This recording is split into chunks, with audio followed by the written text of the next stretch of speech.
Thank you, Chris, and good evening, everyone. This year, the Spirit Award honors a group of athletes who showed tremendous resolve in the face of adversity and who overcame great obstacles and challenges and epitomized the excellence that is college sports. Most awards are given rewarding athletic prowess on the field of play. While that is true, the Disney Spirit Award also recognizes drive, perseverance, and the commitment to a goal in the midst of great odds. Those are qualities that are not easily measured. This year, the Disney Spirit Award goes to the East Carolina Pirates, and here is their story. Every year, people along the eastern seaboard shudder at the thought of facing another hurricane.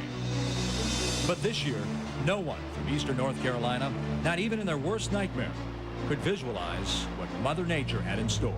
3 major hurricanes in a month's period really makes you take a good, strong, hard look at yourself and look in the mirror and see what you're made of. A flood that's been described as a flood of biblical proportions. It was something that went way beyond anyone's wildest imagination. Typical water level in Greenville is about 5 feet. Flood level is 13 feet, and the water rose to 30 feet. They were finding bodies all over the campus where, students and maybe people you knew didn't make it. After beating South Carolina on the road, the flooding back in Greenville forced the Pirates to spend the entire week in Columbia, preparing for the one home game they had circled on their calendar against Miami. Then the game had to be moved to North Carolina State's home field in Raleigh. To make matters worse, they fell behind 20-0. But the finish is what's etched in the minds of Pirates fans. East Carolina has pulled off one of the biggest upsets in its program's history.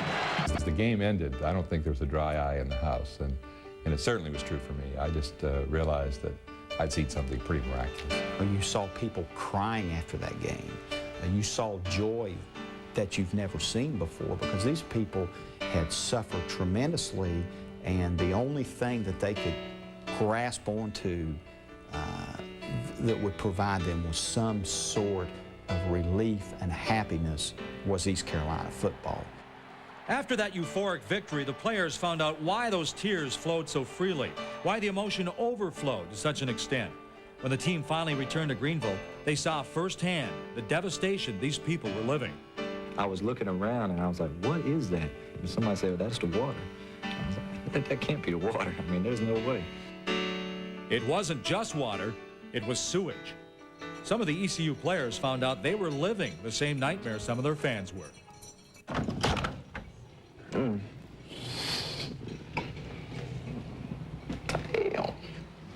I'm trying to come here. Yeah, this was my room.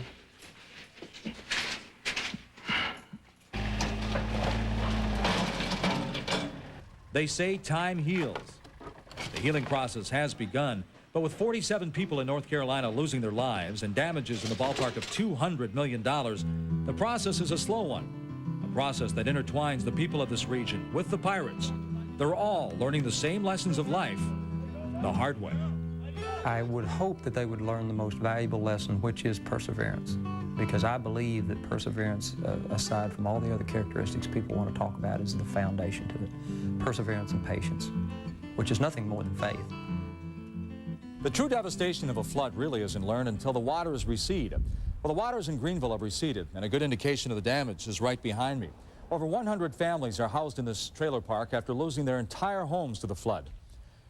These are some of the people the Pirates played their season for. You got a lot of people that are carpenters. You got a lot of tobacco farmers here, and a lot of pig farmers and things like that. But to see them lose everything in their community, and they were rallied around us because of things that they didn't have and the things that we brought to them as a football team.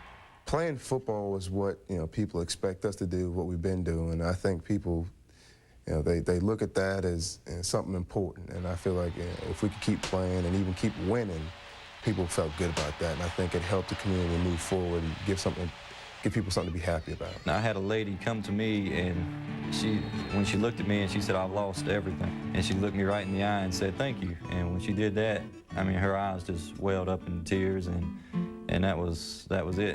And yet she was still happy. She said, these are not tears of sadness, these are tears of happiness. And when she said that, I think it was, that's one thing I'll always remember, one thing I'll always take with me.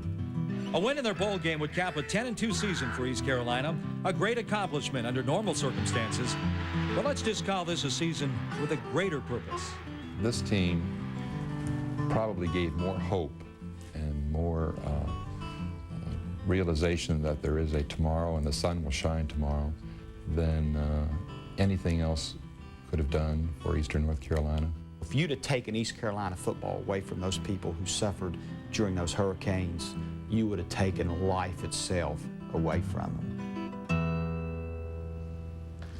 Most deserving winners, huh? And now joining us from East Carolina University, our head coach Steve Logan, joined by his players Andrew Bays, Forrest Foster, and Jeff Carr. Coach, congratulations, guys. Well done, Jeff over here.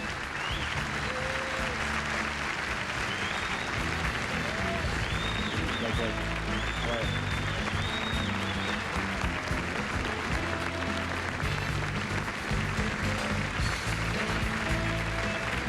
Coach, thank you for your strength and your team's strength. I know it's hard to put into words the experiences that you guys endured and the inspiration you provided this year. Well, it was an experience beyond anything that you learn in coaching school, I assure you that. But you know, sometimes college football has warts that are not very pretty, but in its inception, college football was put together as a vehicle to bring people together. And I promise you that happened in Eastern North Carolina this year. Jeff, how overwhelming was the reaction of the community to your win over Miami and the strength you guys were able to show and the perseverance? It was, just like you say, it was overwhelming because nothing like this has ever been experienced in Eastern North Carolina, and there's nothing has ever been experienced for us as a football team to be able to take our team from where we did to beat Miami from being in South Carolina for the whole week. On behalf of all of us, thank you. Congratulations. Good luck in your postseason bowl game. The East Carolina Pilots, recipients of the 1989 Disney Spirit Award. Folks will never forget that night they beat the Miami Hurricanes.